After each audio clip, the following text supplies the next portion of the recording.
penjawat awam dan dia, bila menanyakan soalan yang macam tu, saya bagi dia satu jalan macam gini. Cuba dulu macam saya, dua-dua jalan dulu. Mungkin nak fokus dekat konten dekat social media, buat je. Tapi tengok apa yang dia dah transisi dekat dia sekarang. Betul. Saya tengok dia dah berjaya. Betul. Maksudnya dekat sini dia dapat, dekat sini pun dia dapat. Berbeza dengan saya tak boleh kiri kanan dapat. Saya kena lepaskan satu. Itu perbezaan dia. Itulah saya cuma nak cakap, mulut ni kadang-kadang memang kita boleh cakap, kita boleh lepaskan apa-apa je yang kita nak. Cuma kita kena fikir balik, satu jari kita ajukan dekat orang di depan kita, 4 jari lagi berbalik pada kita. So berhati-hatilah berkata-kata. Itu je. Selagi mana saya tidak mengemis, selagi mana orang yang awak judge tu, orang yang awak komen tu tak mengemis dekat awak, saya rasa awak tak perlu nak sentuh. Kan? Sebab kita tak pernah tahu bila mana dia diberi rezeki yang melimpah ruah, kita tak pernah tahu. Rezeki awak pun awak tak tahu. Rezeki saya pun awak tak tahu. Saya pun tak tahu rezeki saya. Yang saya tahu, saya kena kejar rezeki saya sementara saya hidup ni. Dan kita seimbangkan untuk kita buat persediaan di akhirat nanti. Itu je lah. Oh, dah jadi apa pula ni? Halakah. Okay. So kita baliklah tadi kan, bila dah cakap pasal apa tadi? Banyak benda tadi tu kan dia cakap. So saya nak tahu juga lepas dia resign ni kan, apa realiti sebenar? Maksudnya lepas dia berhenti ni rasa macam transition tu. Lagi rasa senang ke, ataupun lagi rasa macam susah ke, ataupun macam mana? Okey, dari sudut penjagaan emosi tu, bagi saya dia sama naik je. Kalau nak katakan waktu cikgu dulu stres, jadi anak seni pun stres juga. Contohnya nak menunggu payment. Sebab yelah kita bekerja. Kalau kita kerja kerajaan sekalipun kita makan gaji. Kita kerja luar pun kita tetap makan gaji kan. Kita still mengharapkan gaji tu untuk kita meneruskan kehidupan. Itu antara cabarannya. Tapi antara cabaran sekarang ni yang saya nampak seakan-akan sama, still sama, mulut orang juga. Sama juga. Dekat mana-mana kita hidup pun kan, memang ada. Sama dekat kawasan lapang, dekat hutan, dekat atas bukit ke apa ke. Bila kita dah bekerjasama dengan manusia ni sebenarnya adalah cabaran yang besar untuk hidup kita sebenarnya tau. Betul. Itu sebenarnya. Sebab saya dah boleh rasa dah. Kadang-kadang kita nak melayan PL seseorang ni kan.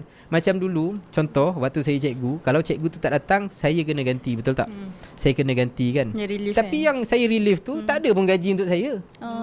Itu hakikat. Mungkin orang ingatkan boleh claim, tak ada. Mana cikgu boleh claim? Kalau boleh claim pun itu kalau tuntutan perjalanan, kalau kita bawa murid-murid keluar je. Minyak tol apa semua kan, perbelanjaan makan, itu pun entah bila dapatnya tak tahu. Tapi dapatlah kan. Tapi dapatlah. Cuma nak membezakan sekarang ni, sekarang ni contoh, kalau aku gantikan seseorang ni, aku dibayar. So itu kelebihan aku yang sekarang. Bukanlah nak banding bezakan, tapi itu antara yang benda yang saya dah berfikir lama dah. Bila kita tengok dalam TV kan, tu hari pengacara dia lain, minggu ni pengacara dia lain kan, tapi mesti dibayar juga ni kan. Mesti ada juga gaji ni. Itulah macam tu saya fikir. Tapi bagi saya halangan yang paling besar still sama, manusia juga. Mana-mana tempat pun, tak kisahlah penjawat awam ke, orang biasa ke, freelancer ke, semuanya kena berdepan dengan manusia ni adalah satu cabaran yang paling susah sekali. Sangat-sangat susah. Yelah, mulut kita tak boleh nak tutup. Mulut tu kan, satulah. Lepas tu mulut kalau cakap depan-depan ni kita boleh fight juga Tapi kalau yang belakang tiba-tiba sampai info yang tak betul ni kan, Nami tu mahal tu, dia tak tanya buat aku lagi kan. Apa 5,000 tak mahal. Contoh kan. Tapi kadang-kadang sesuatu informasi tu sampai dekat kita tanpa pengetahuan kita. Dari siapa? Dari manusia juga.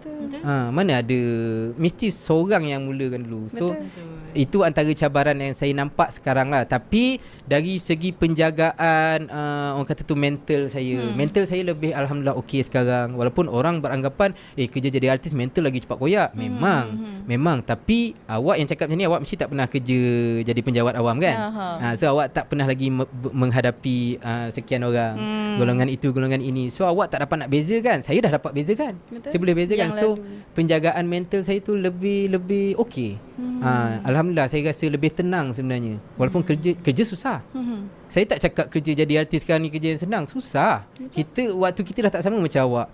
Kalau saya keluar, kalau dulu kita hantar anak sekolah, kita keluar pergi kerja. Tapi bila kita balik kerja, anak kita balik sekolah, kita jumpa dah. Sekarang saya keluar pergi kerja, anak saya tidur. Saya balik rumah, saya nak tidur, anak saya pergi sekolah pula. Dia dia dah berubah. Kalau betul, mana yang lagi susah? Sekarang lah lagi susah sepatutnya. Tapi saya tak rasa benda tu susah. Sebab itu yang saya kejar kan.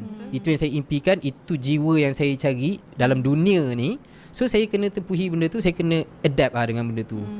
So banyak je perbezaan sebenarnya. Tapi once kita dah buat keputusan macam ni, kita kena akur, kita kena teruskan. Apa rezeki yang datang, saya terus kaut je. Ramai yang cakap semua benda kau nak bolot pengacara, kau nak jadi pelakon, nak jadi penyanyi, nak jadi, dah orang offer. Kan orang Takkan offer. Takkan awak tak nak kan. Ni jadi host podcast pun takkan tak nak. Ya tak? Kita ambil lah. Mana yang kita boleh buat, kita ambil.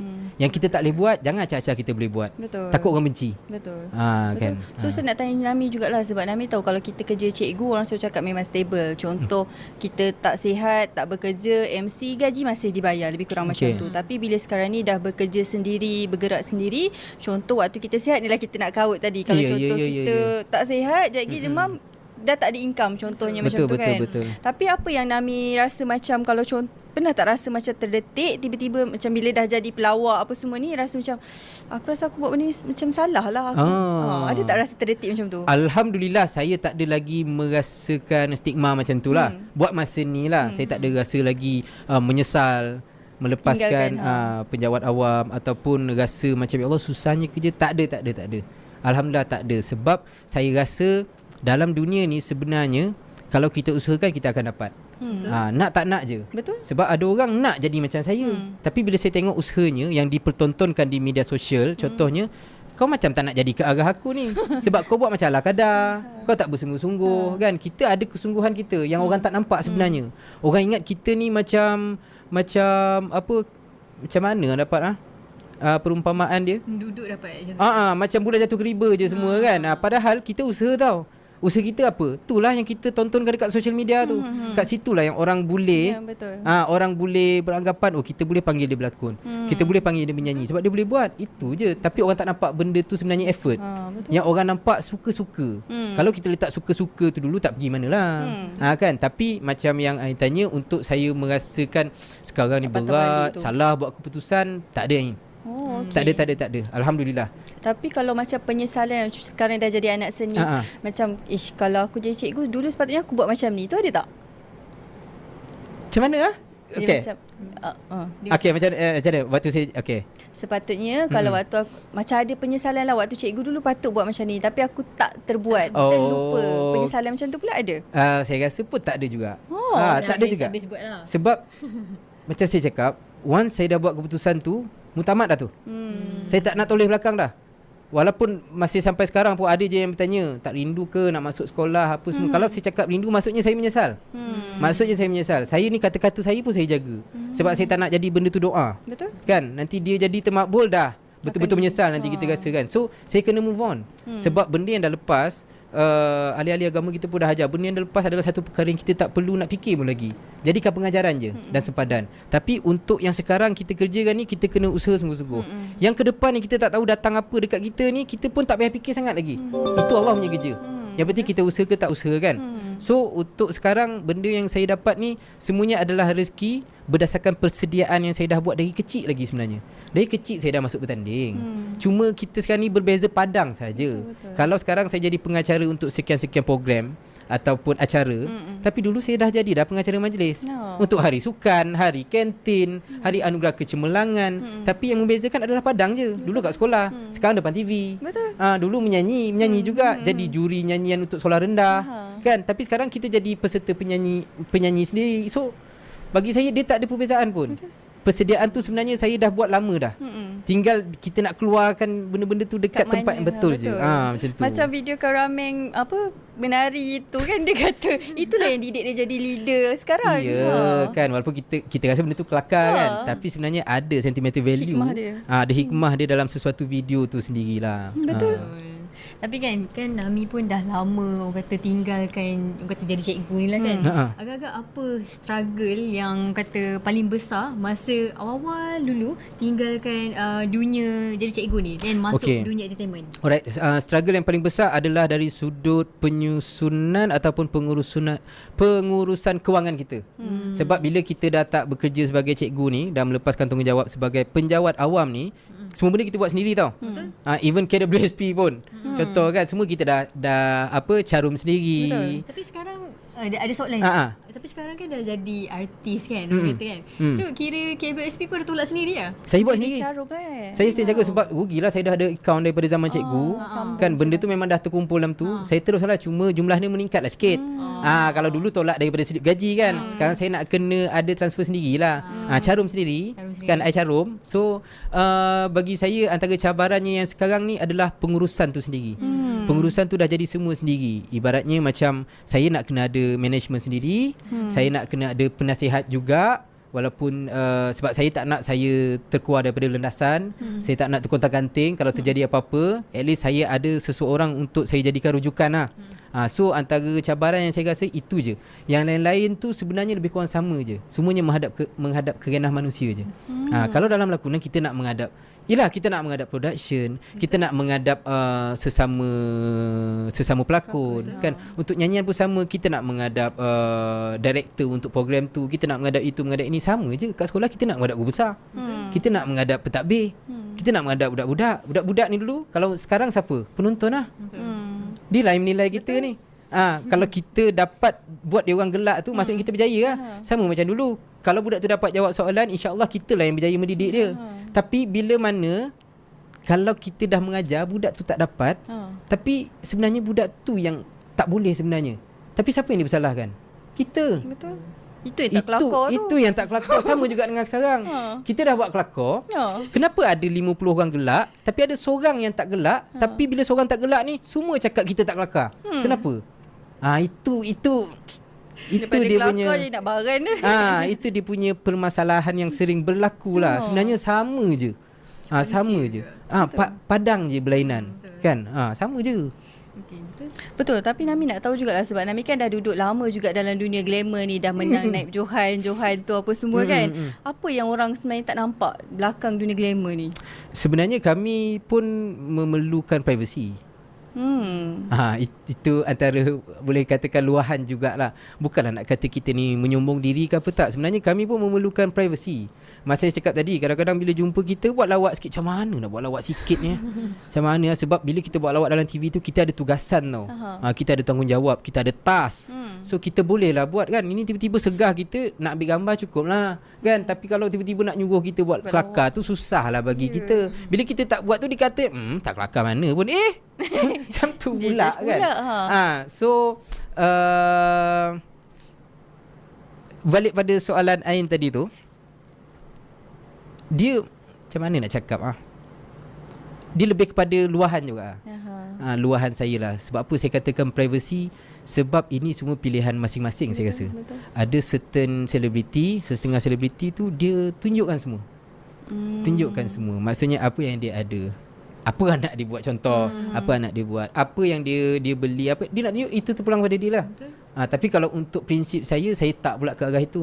Saya tak, sebab yang artisnya saya, yang selebritinya saya. Biar saya yang ambil tanggungjawab, biar saya yang menanggung sebab dan akibat tu jika berlaku sesuatu. Saya tak nak libatkan isteri dan anak-anak saya, termasuk nama ayah saya, adik-beradik saya dan keluarga saya kan. Saya tak nak melibatkan mereka. Sebab yang dalam dunia glamournya ni saya. Sebab dunia glamour ni, minta maaf cakap lah, banyak kotornya. Macam tu kan, banyak kotornya. Terus-terang saya cakap. Cuma kita sebagai manusia yang bijak ni, yang diberi akal ni, untuk kita membezakan mana hak, mana batil, mana salah, mana betul. So kita yang pilih. Takkan korang, you guys pun tak perasan, ada certain tu yang sengaja je buat kontroversi. Sengaja je. Saya boleh baca lah benda tu. Alah, saja je nak tayang benda ni kan. Sebab apa? Untuk orang menyebut-nyebut namanya. Tapi saya tak pula ke arah macam itu. Kadang-kadang ada juga yang cucuk-cucuk saya tahu. Buat kontroversi sikit. Kau nanti kan kau kata nak bisnes kan? Buat tak nak lah kot. Tak payah kot. Aku bukan cara tu lah. Aku masih percaya lagi rezeki yang Tuhan akan bagi kalau aku usahakan dengan cara yang betul lah. Kan? Aku tak cakap cara kau tak betul, tapi aku rasa cara aku betul untuk aku. Mungkin tak betul untuk kau, tapi betul untuk aku. So saya buat cara saya lah.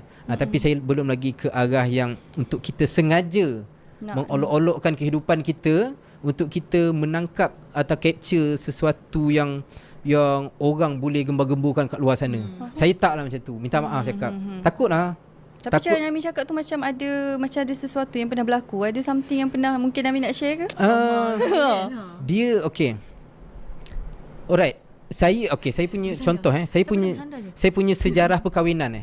Saya berkahwin dengan seorang ibu tunggal. Okey, yang memang dah sedia ada seorang anak. Yang anak tu saya pupuk, saya tatang, saya jaga daripada umurnya setahun. Even sampai ayahnya dah meninggal lah.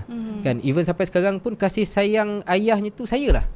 Walaupun kita bawa juga dia pergi pusara ayah dia apa semua kan. Tapi itu rezeki saya, perjalanan hidup saya. Kemudian saya dapat pula anak kedua daripada hasil saya sendiri juga. So ada 2 orang lah anak saya. Tapi antara cabaran yang saya lalui waktu tu, bila peminat-peminat ataupun pengikut-pengikut saya tahu yang saya berkahwin dengan seorang ibu tunggal yang dah mempunyai seorang anak, Tuhan nak tunjuk percakapan orang di belakang kita ni senangnya. Time tu ada satu kejadian dekat Petropam. Okey. Orang rumah saya nak buang air, nak pergi tandas. Petropam punya tandas kadang-kadang ada yang 1, ada yang 2 kan. So beratur lah. So sebelum orang rumah saya turun, saya dah turun dulu pergi kaunter pam minyak. Kan, untuk saya beli sesuatu. So saya beli sesuatu je sebab saya parking tu betul-betul depan pintu tandas. Kan. So bila saya masuk, bila saya masuk kereta tu, sebelum saya masuk orang rumah saya dah keluar. Dah keluar pergi beratur belakang, saya rasa 2 orang perempuan ketika itu sebab tanah perempuan kan. Orang rumah saya dah beratur belakang 2 orang wanita tu. Dia tak perasan lah yang orang rumah saya yang turun daripada kereta tu sebab orang rumah saya dah keluar awal.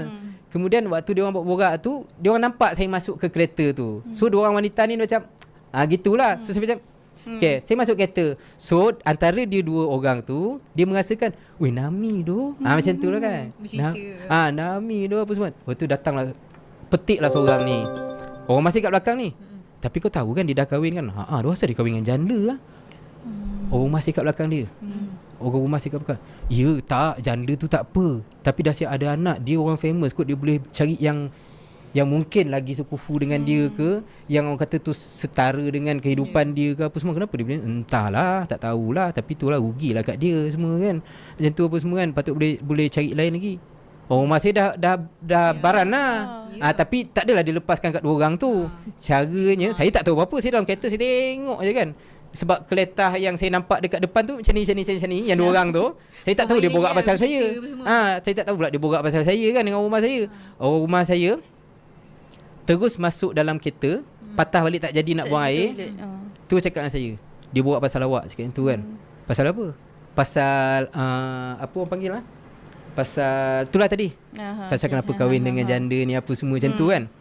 Kemudian saya ada satu plan. Itu kan. Sebab dia dah nampak orang rumah saya masuk dalam kereta saya tu. So dia orang dah rasa macam mungkin lah, aduh mak, itu bini Nami. Kat belakang kita bini Nami tadi. Apa yang saya buat? Saya turun kereta. Saya turun kereta, saya pergi beratur tandas lelaki betul-betul sebelah tandas perempuan tu. Saya diri je lah macam ni.